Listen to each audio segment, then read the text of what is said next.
I caught myself the other day in the kitchen, and it was all going off. Like, you name it, every single pot, pan, dish, appliance, knife, spoon, fork, like you name it, it was out and it was going. It's just like, it was absolute bedlam. There was stuff everywhere, food, and I don't know, like it was just one of those moments where I was like, what is going on? And Mhm. why is there so much going on at this one point? And I started to feel myself getting anxious because it was a lot of noise, it was a lot of clutter, it was a lot of chaos, and overwhelmed. And I think I've touched on before that, I have, because I've journeyed with PTSD in my past, I can easily get sensory overloaded, right? So, Mhm. um, and it's funny because I stopped myself and I looked around, and instead I chose to smile. I actually purposely smiled, and I looked, Cool. and I started to laugh right at it because it was so ridiculous, right?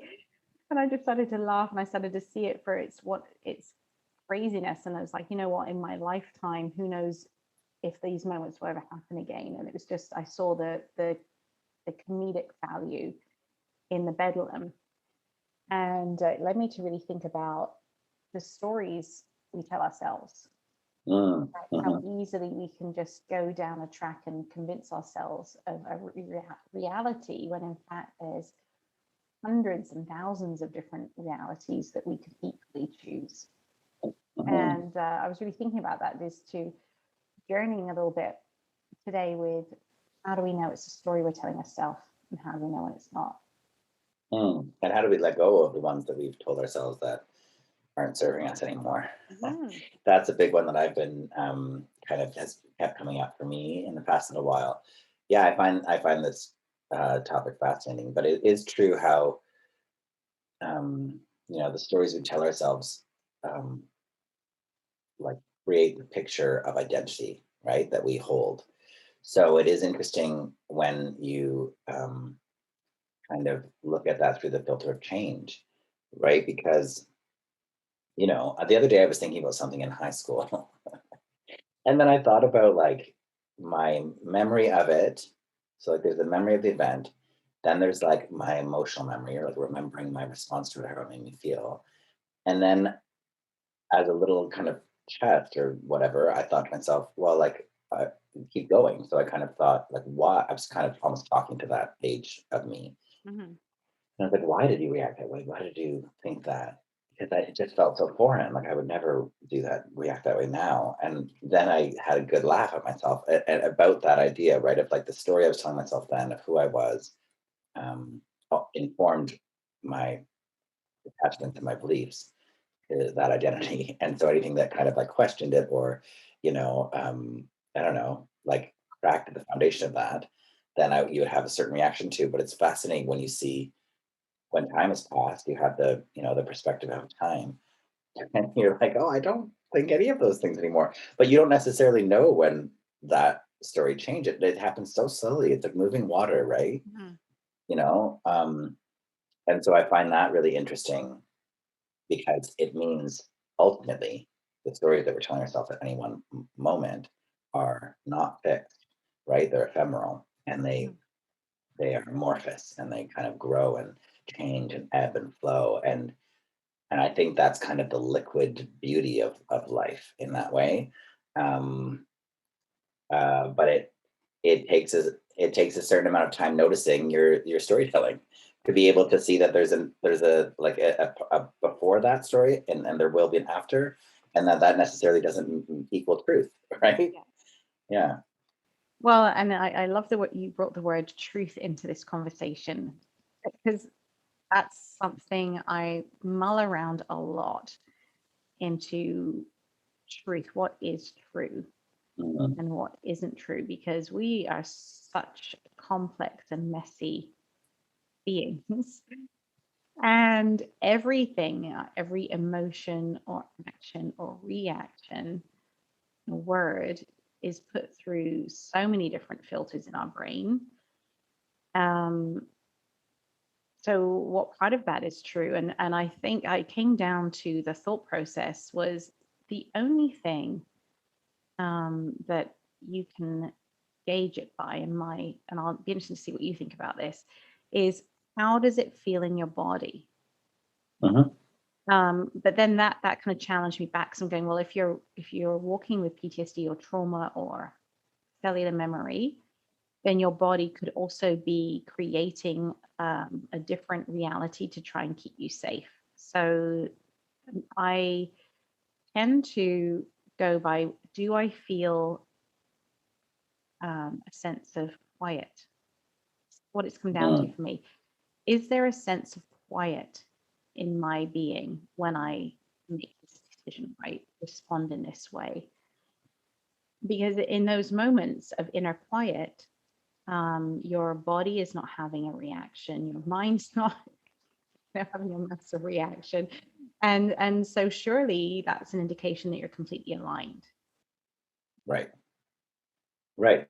I would agree with that. I mean, I was going to say that it was kind of a gut body Hmm. visceral kind of reaction. And but I think that it's really interesting that you bring that up about any kind of trauma or PTSD, because I think that I mean, that's my own personal belief about truth, right? I'm someone who thinks that all truths are true because they can be and are to someone, right? So there's the perception of truth as well is singular. It's like a fascinating thing, if the way I would think that we're experiencing separation as different entities with different bodies. So if we're experiencing the idea of separation, then obviously I will never know what it's like fully to be you and you me. Hmm. And as close as you ever get to someone, and I think we touched on this previously, but as close as you ever get to someone, you'll never really know. So therefore, we have like societally agreed upon truths, but those still differ for some people that, for instance, break laws or blah, blah, blah, centers, whatever,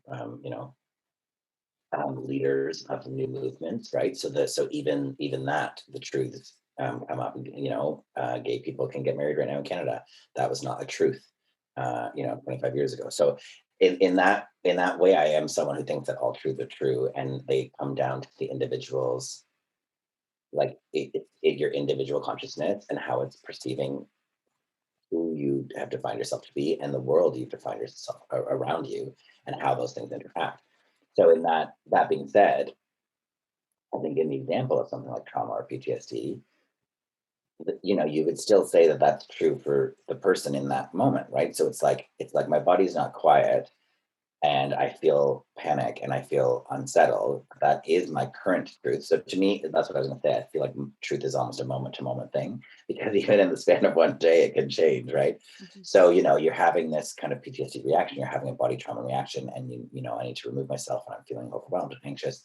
That's my current truth.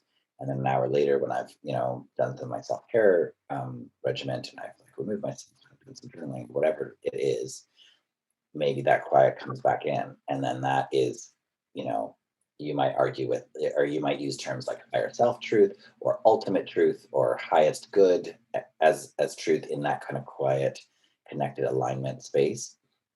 But then all the other moments that are on either side of the spectrum from that are also expressions of your current truth, right? There's just different factors, right, and different things that are, emotionally in the space and stuff. Yeah. I just was hearing someone's voice in my head, a friend, but something that she says frequently is, all you know for sure is that you never know everything Exactly. about somebody else or a situation or whatever. There's that, you just don't. And um, I was also thinking about myself and what I tell myself I can't do. And I'm going to take it sort of like, I'm going to use, I'm willing to kind of go, it's like say, my balance. I'm like riding a bike, walking in high heeled shoes, ice skating, skiing. Oh my gosh, I tried skiing once. I'll tell you, let me just tell you about that for a minute.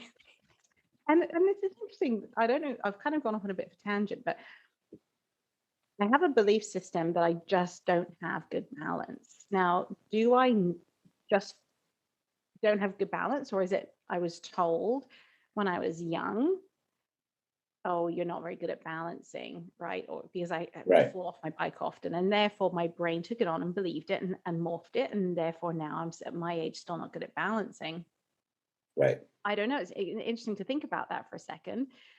But trying to ski with these people who are very good at balance and very much more athletic than I am, we went up and I just couldn't. That my coordination, my feet and my arms and my brain just wouldn't function. And they kept looking at me, and I was just way behind, not even moving. I was kind of like my feet were moving in one spot, and I wasn't even going anywhere.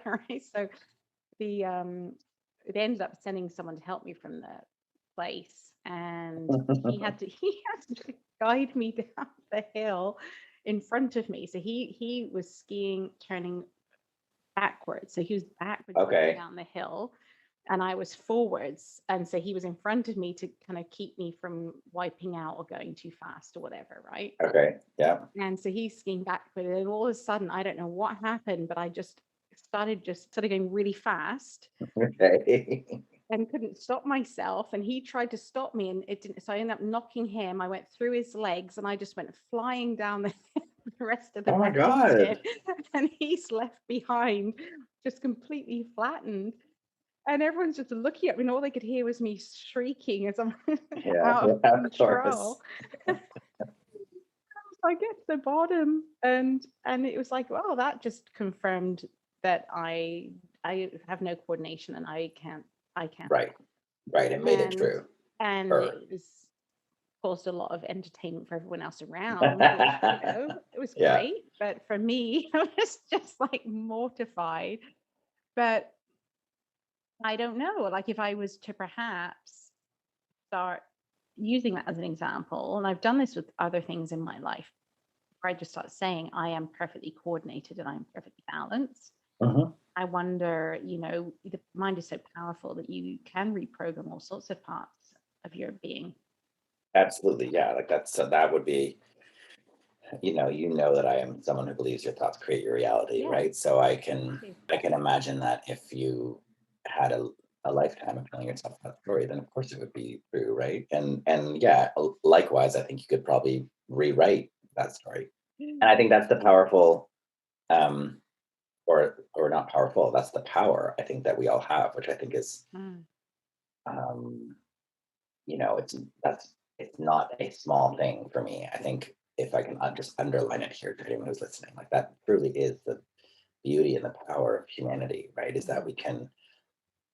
we can always rewrite our stories, and circumstances are one thing, but the internal stories you're telling yourself is another, and that's a place to start for then things to start to come into the outside physical world, right? If you start to change your narrative about who you are, suddenly I think your energy shifts, and then suddenly your external reality starts to shift. Mhm. And it's an interesting playground, but very funny. Well, I mean, I've told you too on that same note that my husband, when he met me, he kept saying I was clumsy, and I was like, I'm not clumsy. I've never been clumsy. I've never believed I'm clumsy to this day. Even when I will like stub my toe or like drop a plate or something, and I try not to meet his eye because I can just tell he's like, mm-hmm. I'm like, I'm still not clumsy. I just don't. I have not been allowed to believe that story about myself. Oh Maybe my, I am, but I'm not letting it in. well, and I had a flash actually to leaving high school. And this was in England. And we had career advisors, just as we do now here. But they talked to everyone based on their exam results and suggested what careers to look into. Oh, okay. Mhm. And I didn't recognize about myself that I had anxiety growing up. Mm. So I would do really well at school, but then absolutely do terribly in the exams. And in England, I don't know if it's still the way now, but your entire mark was based on that one exam. Whereas I Okay. know for my children here in high school, they take over the course, the period of Mm. the actual course, which is so much more fair, especially when you have anxiety. Yeah, exactly. So it was frustrating for me because, I worked really hard and then would completely fail exams. And now I know because my anxiety would kick in. I just couldn't think. Right. So the career advisor took me to one side when I left and said, basically, that there are only like really two jobs that they could see me doing. And, that was to look into being a dresser or a receptionist. And that was it. Now, bearing in mind, Wow. that was like putting me in one because I'm a female. So he Yeah. said, because you're a It's a woman. very gendered Yeah, he response. said, Yeah. because you're a woman, these are the two things, and because you're honest. And there's nothing wrong in those roles at all. I have deep enough respect for every single job out there. And my resistance wasn't the fact of the two things he said. My resistance was being told what I was Right. limited to in life. Right. Yes. These are my two options. Like, he completely summarized my entire school life and put me into two boxes. Yeah.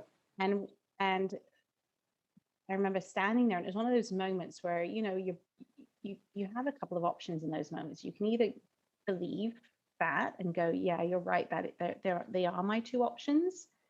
I won't even look at anything else. Or you can go, no way.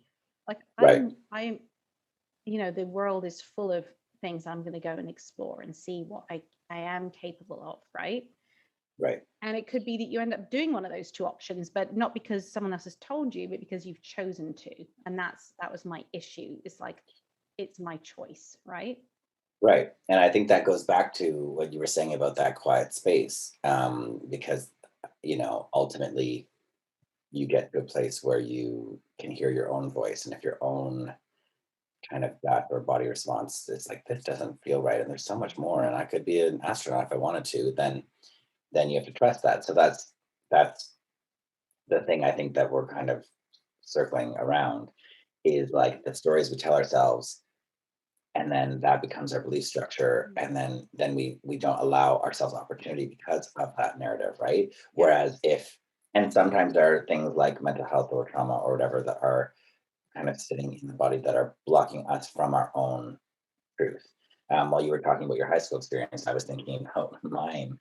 And I was always told that I was well spoken and that I was a natural born leader. And I was always like, I was invited to leadership conferences, and I was valedictorian in grade 8 and the end of high school. And you still, like all those things sound wonderful, but in each moment of that, I was having hives. I like had ulcers with my stomach acid. I was sweating through jackets and didn't understand why I didn't feel the way that I was being seen clearly. Mm-hmm. So that would maybe be an example, right? Of like whatever story I was telling myself, like I don't deserve this. I'm not popular. I'd been bullied in elementary school, so why me now suddenly? Like they all have to be crazy. I didn't believe any of it, so I had I can kind of say that I didn't really enjoy those things that should be enjoyable, like wonderful accolades, right? And so yeah, there's that kind of space of like of believing the story. And if multiple people that you trusted and loved in your life had said what that same counselor said, you eventually do start to believe it. It becomes a story you tell yourself because it's getting reinforced everywhere you turn.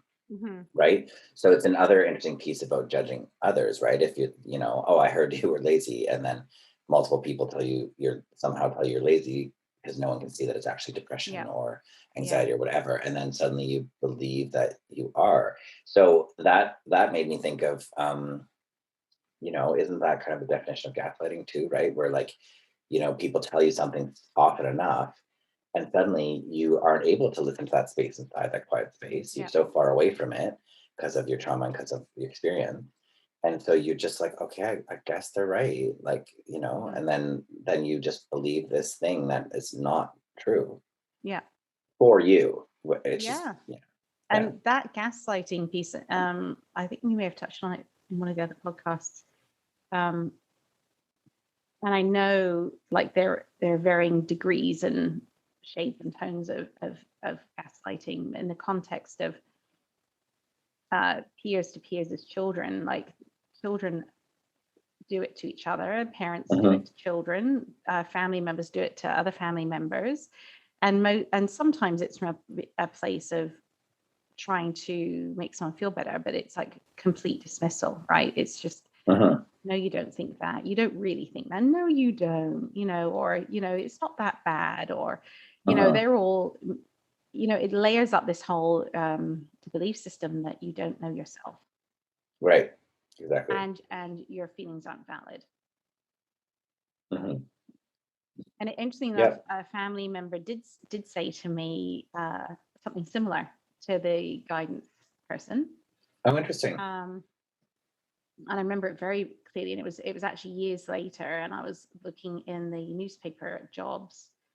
And this person said to me, "What are you looking at that for? They'd never hire you. Like, what are you Wow. thinking?" And it was my grandfather at the time was in the room, and he said she can do whatever she puts her mind to, Aw. and shut that whole conversation down. And Wow. that turned into one of those golden um, moments within me, which that kept me Mhm. going, kept my focus going of trying to be limitless, right? And open to all possibilities out there. And so those moments can send you off on, because my grandfather hadn't have been in the room at the time. It's interesting. It would have been interesting to see where I would have ended up now, because you never know how one comment or one conversation can actually send you off on a different trajectory, right? So Yeah, absolutely. And that's such an example of how support, loving support, and just that simple sentence allowed you so much more breadth of mhm. possibility because you're like, thank you. Like that feels more correct. Yeah. So just that was simple, like our words, how much weight our words carry and how they really can, yeah, can stay with people and affect the way that they think, right? And I think we've talked before in this podcast about filters, or Mhm. I think I have at least talked to you. And that's another interesting part of this because they are your first story, Yeah. really, right? You are a girl, you are British, you are, like, we don't do this. And no, no, no, we go to church on Sundays. And no, no, we don't eat sugar after 8 p.m. And like whatever that is, you end up with these definitions, right? Like I am a Caucasian, cisgendered, like all of that stuff. And those are your first stories without ever knowing it. And Mhm. so by the time you get to a place where you're trying to figure out what your own are and or rewrite some of the ones you've been told, it becomes confusing in an identity sense, right? So I can absolutely see why it's something that's constantly changing and morphing and we journey Yeah. with. Yeah. And have you ever, because I know I was talking to someone the other day, and their interpretation of something that I had said was so different to what I really said, that, I kind of was just kind of going, wow, okay, now there's twofold to that. Is what I said and where it landed is one thing. Mhm. My feeling behind it maybe got misconstrued, but it was like putting it's like, I don't know, this analogy probably doesn't work, but it felt like putting fruit in a blender and it came out as soup rather than a smoothie. Right? Okay. Okay. It was Yep. just like, how did the fruit in the blender, ultimately that should have been a smoothie, right? Because it's fruit in a Right. blender with a bit of milk, you're good. So the information was deposited in a way that I felt was clear space, but it actually came back to me as a bowl of chicken noodle soup out of the blender rather than a Right. smoothie. And that's, it just shows you that the filter in which it went through in the other person was so not where I Mhm. was. Mhm. And I stood for a moment and I was like, took a breath and I said, well, that's like, it's interesting that's how you have interpreted what I said. Let's talk about that, because what else, I had two choices in that moment, is just to let it be. And it Mhm. doesn't matter. Ultimately, it doesn't matter, right? That I now have a bowl of chicken noodle soup rather than a strawberry smoothie, Mhm. and go, okay, well, I'll just go with that's their perception. That's okay. Or I can try and entertain the idea and explore it, Attempt to try and clarify understand or this something. person Yeah. more. But I think that happens a lot more than we think. It's not that apparent, maybe. Yeah, no, I agree with that. Even people's memories of things you've said in the past and how that creates their truth of who you are, which find interesting. Because I'll have people who will say they'll say something and say, "Well, you would never, I don't know, you would never do blank," and I'd say, well, "What do you mean? Like, what makes you say that?" And they'll say, "Well, I remember, 10 years ago, you said that thing about not liking broccoli or whatever." And I don't even remember saying it. So it's like, oh, like that's never been part of my something I've carried in my truth. And I've been eating broccoli this entire time. Have you been surprised every time you've seen me eat it? Like, so it's also like the memory or the perception that other people have of you can sometimes, Mhm. come back in a way that surprises you because you're like, I'm not, yeah. So it really is that kind of Yeah. the filters in the ears and how we hear things, right? Yeah, absolutely. There was someone else that I know very, very well, and they said something recently that was strongly worded for them about a situation or person. Okay. And I said, I've never ever heard you speak like that before. It's really surprised me. And they looked equally as shocked back at me. And they said, that's really shocking to me because I actually don't like people very much quite often. Right. Mm, So, whether I was just hearing it in a different way in that moment, or whether, that they obviously didn't express it that much. But if you'd said to me, oh, this person, she doesn't enjoy most people, I would never have known it. Never. It was right. quite surprising. And I think that goes, for a few things, is that one is the masks we wear, right? Which what we present to the world. Maybe one thing then's going on, than behind the scenes. Well, you said earlier you never really know, right? No. And so Yeah. that was something I didn't know until that came out. And probably if people were to sum up who they thought you and I were, who knows how accurate it would be. And part of that comes down to, what are we willing to let the world know about us? Hmm. Well, and why do we need certain narratives to be true Yeah, and not others, exactly. right? What Yeah. what stories need to be told, and why? As soon as there's a need in there, it kind of comes from ego a little bit too. It's like, Right. what is helpful? Maybe that's maybe a different way of looking at it. What is it helpful Right. for others to know about me, so I can have the fullest interaction, the most in from the most positive space or learning space, or that can help others the most, Right. right? Yeah. I was talking to someone very recently about, I mean, because this also obviously is part perception.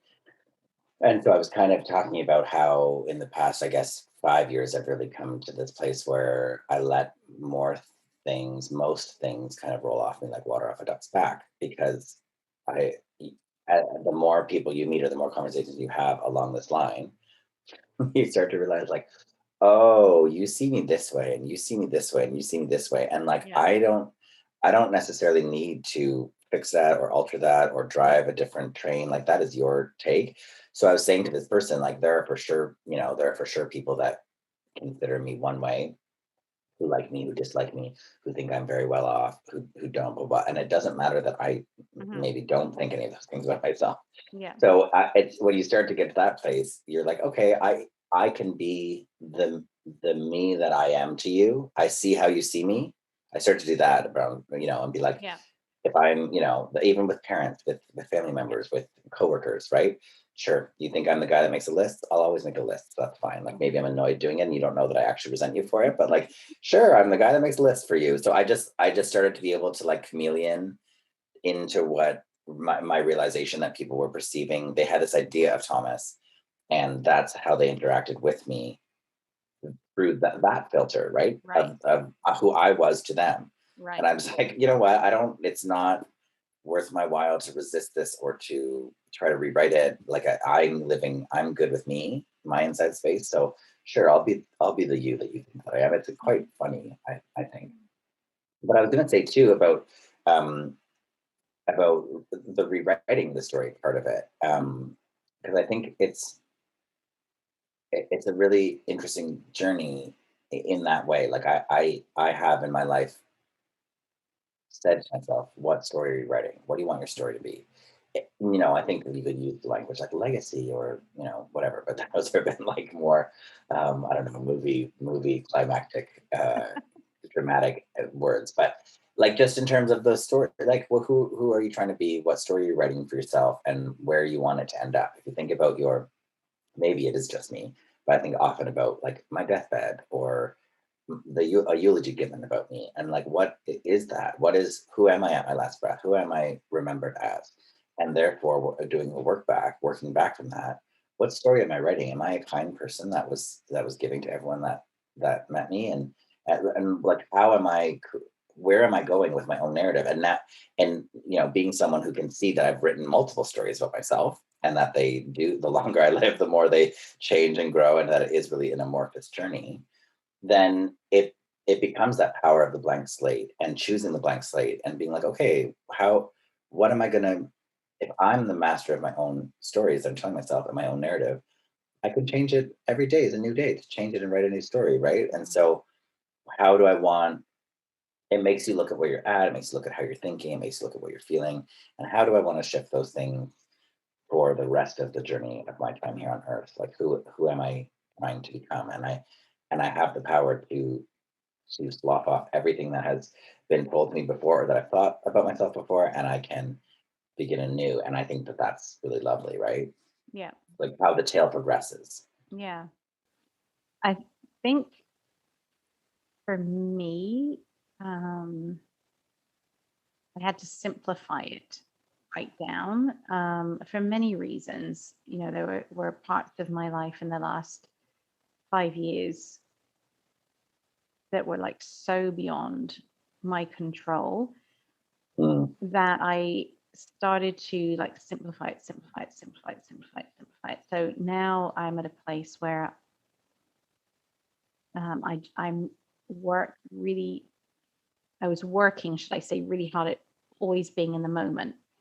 But mhm, within that moment, at you know, just am I aligning with my truth? Am I aligning? Am I finding that stillness within my body and within my mind, um, or not? Right? And what is my moral compass? So I think that's what it came down to for me when you were saying about, you know, what is it you want to leave or what your eulogy and all that. For me, it's if I make every decision from a morally strong compass right, and having my values, then I know each step I make will right, align, right? right. Exactly. That's Um, that's totally, that's coming at it from the other side. Yeah, absolutely. It's interesting. Like I am also there with you, and I got mhm. to that place by going the reverse, because I mean, in the same way, right? Could go across the street after we're done this and be hit by a truck. So in that way of like never knowing, right? The future is unknown.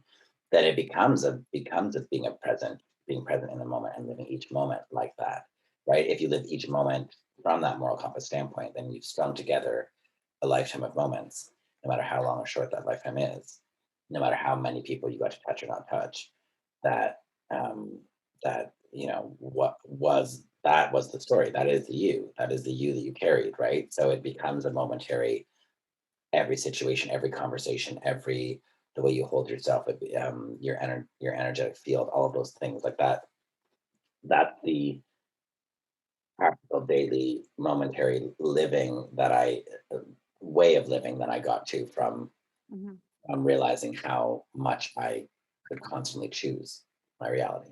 mhm. How blank that page really is. So you're always writing. You can always, and like you're saying, in any situation, right? You can choose a reaction that doesn't serve you or the people in the situation, or you cannot. And that, having the space, the privilege, the education, the time, all of the things to be able to see that in the situation, that's quite a journey. But it's a really interesting one to be on and to strive for. When you were just talking, thought was no regrets, no regrets. And I know that I see that on social media posts, right? Mhm. That is so, well, one, I can see how it's inspiring and motivating. I can also see how it provides so much stress and pressure on people. Um, and thinking about that, and I know there's lots of times they've interviewed people who are nearing the end of their life, and they're saying, what's advice for people, younger people, and all this sort of thing. And the regret pieces often comes into it. But if you're trying to live so you don't have any regrets, you're ultimately almost kind of missing the point too, because you're fueling yourself by, how do you know if you're going to still have regrets, because you don't ultimately know what it is you're going to regret, because it could be you're so busy trying not to have regrets, you end up missing something to regret. So it's this loop that can be created. And so if your story, going back to the story part, if your story is or I'm never going to be enough, or it's never going to happen for me, and all those things that we tell ourselves, or I'm not lovable and I'm not worthy, right? All of those things cloud your filter, your decisions and your judgments. So Mhm, how ultimately can you have no regrets? mhm. Well, maybe it's as simple as saying, well, today I loved with the best capacity that I had. Today I walked with, from a place of kindness. Mhm. Maybe that's as simple as that. How can you regret that? How can you possibly regret that? Right, right. Or, I tried my best, I tried my just best. as How can you simple as regret that, that? right? Yeah. And it's true, because I think that I often find that term always makes me think of denial. Mhm. I think a lot of people that are like, no regrets. It's like, Yeah, exactly. They get shouted at you, don't they? It's always said yeah, it's yeah, already typed in capitals, always. yeah, Well, right. the So ones it's I've like, seen are anyway. So it's like almost, almost a little bit aggressive, it's like yeah. triggering it that way, where it's like, well, I think you're just trying to sweep a lot under the rug by like, like screaming that statement. But like you're saying, all those other things coming into it too, right? It doesn't necessarily have to be the regret part. It could be the self-worth or whatever. So I think that for me, it always makes me think of, yeah, it's like it's an integrity kind of, and how much you value yourself. Mhm. And that's where I think, we talk about this a lot. It is so much of our both of our work, individually and together, is about the self-love and self-worth piece, right? Because when you can take some time to kind of sweep away those other things, right? If it is the lack of self-confidence, or the belief that you're don't have balance, or all Mhm. the other stories, right? The other filters, the other perceptions, the pressure, all those things, and you get to that kind of quiet place. That's where the seeds of the self-love need to be grown, right? That idea of really valuing yourself, because if you see yourself as worthy and beautiful, and a being of potential, and a being of unknown capacity, if only letting go of some of those stories that were keeping a lid on your Mhm. true brightness, then you come to this place of valuing yourself enough and loving yourself enough to have the integrity and the focus in each moment to be attempting to go back to that moral compass. So you're not scratching the itch as much of ego, right? And I know we talk about that a lot. That's at least how I think about it, right? So you're you've cultivated a space where you know that you are of value enough to, be kind, to be compassionate, to be deserving, to allow, to let things go, to see what serves me. If something serves me but doesn't serve someone else, then it ultimately doesn't serve me, because that person is connected to me. And so it allows some choices that are, um, that I think are what you're talking about when you talk about that moral compass, Mhm. right? Mhm. But it comes from that place of really clearing the cobwebs, and then the loving and valuing yourself, to like have the clarity and the calm and space to choose in every moment. Yeah. I was thinking about body image, just as we're kind of drawing to a close. It was just going through my mind about, how do we do what we're talking about? How do we come to that place, right? surely starts with acceptance, right, of self and self-love. And I realized that how much body positivity or body image has affected my entire life. And I'm not alone. Like, I don't know if No, there's, mine too. I don't know. Like, I'd be surprised if there was, I don't wonder what percentage it would be, a very teeny tiny percent of someone who actually loves every single part of their body Mhm, and their mind and their soul. Like, even if it's just like their little toe irritates because of the way it sits on their foot, I have no idea.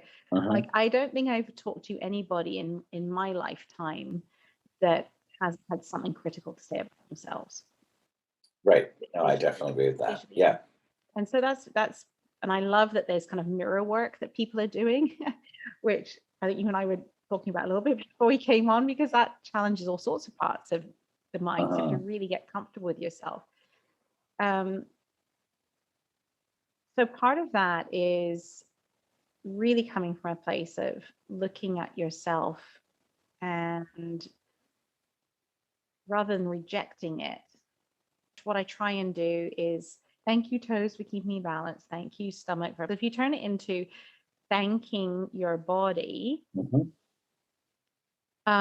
then you're sending a different story into your brain, right? Because if your story is that I am ugly, or I am, if you change that story of my body, I love my body and all that it does for me, if we can just change that narrative, then it's interesting because you actually start to see yourself differently in the mirror. Well, I do. I think most Mhm, people do, because you're not looking at yourself through that lens and that filter. mhm. And and linking into food a little bit, there's some people that I know that who will take a donut, for example, who really want a donut and then eat the donut and feel terrible afterwards for eating the donut, right? And then, so the more you feel terrible about it and beat yourself up about it, the more your body sees it as a toxin. It sees it as something to be disgusted by. And then think of Right, all the information that is then fired through your body from your brain in response to that information. right. Whereas if you welcome it into your body, I'm going to like welcome anything into your body and go, I welcome this with ease. And, my body processes with ease. My body is comfortable. My body is lovable. They're the stories we can start rewriting that have been there since childhood, right? Mhm, That's really the forming space for a lot of our body positivity stuff, right? And society and the whole, because mhm. we're so visually oriented as humans through our survival instinct. I know we touched on that quite a lot in an episode a few episodes ago, but it's a big one, and you and I talk about it quite a lot. So Mhm. And I think the societal part of it is a huge piece, which I find really interesting. There is that kind of like perception, right? The cover of the magazine or the Hollywood actor. And I think that we didn't notice as it crept into society, and I think it probably goes back very longer than we think, but how much that was damaging for all of our collective psyche and not helpful. And mhm. what I found really interesting in my own two things that come up for me while you're talking about that in my own kind of journey with my body image, which is itself very amorphous and constantly changing. Um, uh, I have had the pleasure in my lifetime of kind of rubbing shoulders with some people that would be considered, extremely beautiful models, actors, filmmakers, that kind of thing. And what's fascinating, it blew my mind because I would go into it being like, oh, like you're the ideal, like you're perfect, and we all like you're lucky because you are, and we all want to be you, and we are not. So, how's that? What did that feel like? And then my realization, it was before I started doing this work too, but and now even more doing the work that I do, the realization that everyone has, it does not matter what form you're in, you have physical body issues. You don't like your teeth, you don't like your hair, blah, blah. Even someone like Zac Efron, someone who is thought of as like the pinnacle, will say I've met people who are very good looking and are like that in their physical form, whose big complaint is that no one ever sees them, no one ever actually talks to Mhm. them, no one ever looks in the eye, no one ever wants to know what they're thinking, and and then they still have their own litany of things. Well, I never liked my arms, and I always thought my nipples were too Mhm. big, and blah blah. And you're like, what is happening? Like, Yeah. so the realization that every single human, no matter what physical form they are in, has that is is equalizing. So that was helpful for me in terms of like, don't berate myself so much. We're all going through it. And then it also helped me to see how blatantly it is a societal thing that we just Mhm. adopt that story. Someone served us that story a long time ago, and we're all continuing to perpetrate it to each other. So that it makes it a little easier to know that everyone has that kind of spot in them or that kind of pain that they're working through. It makes it easier to kind of see it as like a like a systematic level of shame that I think we need to kind of undo with each other and love each other through and have compassion for. And then the other thing is um, like meat sack. I know a lot of people that just always call their body a meat sack, and they say, "Oh, these meat sacks," and we're wearing these meat sacks, and the idea of separating out, like for me, it's like consciousness and wherever the soul sits, but I believe the soul sits in every cell of our body, some physical form. But the me that I am, if I lost an arm or I lost the use of my legs, am I still me? Of course I am. So the other realization in there is how much we define who we are through our physical form.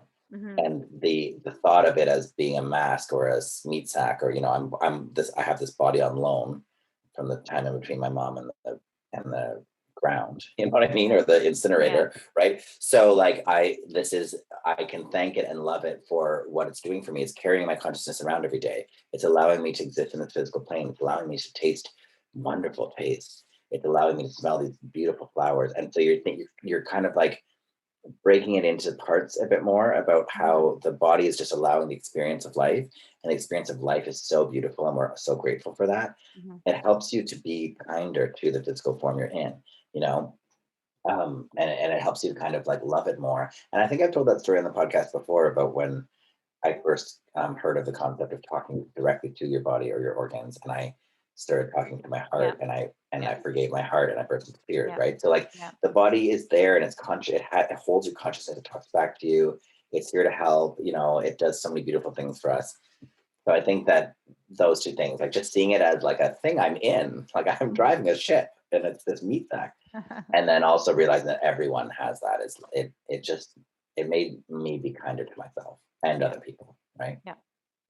Um, I wonder, like, if you daily looked at yourself in the eye, in the mirror, like in your eyes, and then went and did that whole affirmation piece. Like, I know I teach a lot of affirmations, as you know, um, and I'm sure there are people listening who actually do it looking in their eyes. But that is actually something that people are encouraged to do, is to say them looking at yourself. Mhm. It allows that connection. But part of that being, that I owning the body and owning the amazing being that we each and every one of us are, irrespective. When you think about how complex the body is and the amount that it does every single millisecond, like it's an Uh-huh. incredible thing. Without you having to consciously like tell yourself to breathe or your eyes to blink. Yeah, it's Yeah, insane. Or your hair to grow. Yeah. yeah, yeah. So that in itself is like pretty incredible.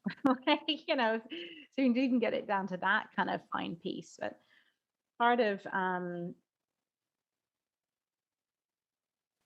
part of storytelling, just looping back around to that for a second, is then the masks we wear, but also then how we present ourselves to the world in what we wear, how we walk, and how we talk, right? So Uh-huh. what story are we choosing to present to the world? Because there's your internal story and there's your external story, Right.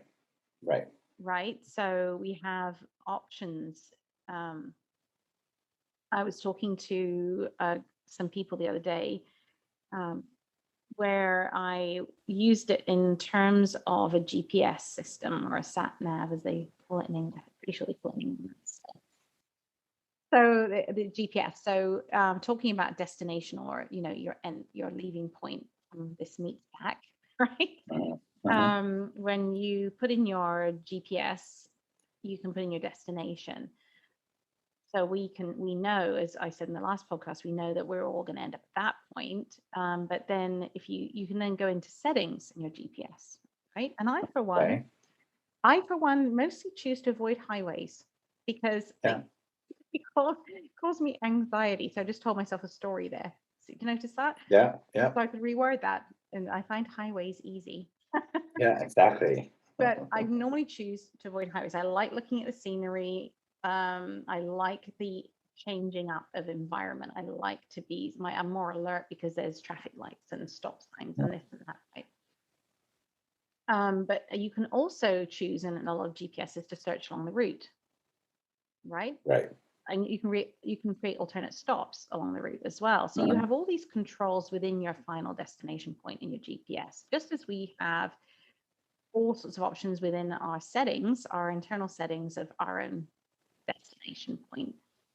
So what we navigate, which is kind of what we're saying, is that, part of that story, a recreation of story, is choosing what settings you're going to put in place. And whether you're going to take a lot of the back roads, or you're going to take the speedy highway, if you're going to create lots of stops or keep it simplified, right? Is just, that's all down to, that's within our control. What's not in our control is our final point. That's not in our control. But how we get there, and what stories or what we choose in this path is really very much in our control. And that's part of mindfulness, is just allowing that, the settings, being aware of your settings gauge, seeing where it's at, right? Because equally, when you're driving, I don't have it on mine, but I have seen it in other cars, where if you're driving and there's an accident ahead, it tells you, do you want to take an alternate route? Do you want to Right. Right, or go this route and it's an extra 8 minutes? So equally, it's part of that is the awareness that you might be presented with things that you weren't expecting, and allowing that to take you on to a different route, or divert off, or try something different, and be open to that new journey, that experience that gets you to your destination point. Yeah, no, exactly. And before, when you were mentioning like the clothes you put on, or that, it's interesting. I think about that a lot as someone who is a self-proclaimed fashionista. But the idea of So mass. well. Thank you. And so the idea of, like, I've sat a lot with, is it a mask, right? Is it an armor for the world? And then many times it is. And then I try to now go more from a presentation. So I'm presenting my inner self, and then when I sit in that quiet space with myself, this is me. I'm presenting me in my glory, versus masking who I am. And I talk to a lot of people like that, that, like, the idea of the power stiletto, I can't, everyone I've ever worked with in an office is like, I hate these. But some women are like, but you know what? I wear them for a meeting because I like it garners attention. It's like that already has its own, reasons and history and patriarchal things. But it's fascinating about how, like, the presentation, presenting you to the world versus masking and hiding, and how some days you need one and some days you need the other, and how interesting that is. And even now, as you know, my story now, I'm living in a much more rural environment, and not in the city anymore. And many people aren't in the city anymore, given that they're mostly shut down. But I've been laughing at myself, because speaking of stories you tell yourself, I've been wearing like more sweatpants than I ever, like, I'm actually uncomfortable with how many days I'm in sweatpants, and I'm having to notice that, and fight that. Like, I always still want to, like, put on an outfit, even though I'm not seeing anyone, I'm not going anywhere. But it's like I need to. So those are moments where I'm like, oh, it is kind of a mask, but why not be comfortable? Like, you're just doing chores, and you're gonna be in the garden all day. Why do you need to, like, look a certain way? So it's a fascinating thing, even noticing it in myself, like the amount of like I'm wearing more athletic shoes than I've ever worn before. And so I'm kind of like, whoa, I don't know if I was ready to like be this version of Thomas, but I'm just kind of allowing it and laughing at it and enjoying it at the same time. But it's like something that simple, right? It's still Yeah. like the stories you tell yourself and the person you thought you were and the, you know, yeah. And just really tracking back and, being curious about where it comes from. Exactly. But I think that's the thing. Just to close the podcast for this week is to it's kind of choose what stories to put down. And I know there's all sorts of phrases and Yes. analogies over the centuries about you are your own product of your own story, and all these things, which we know.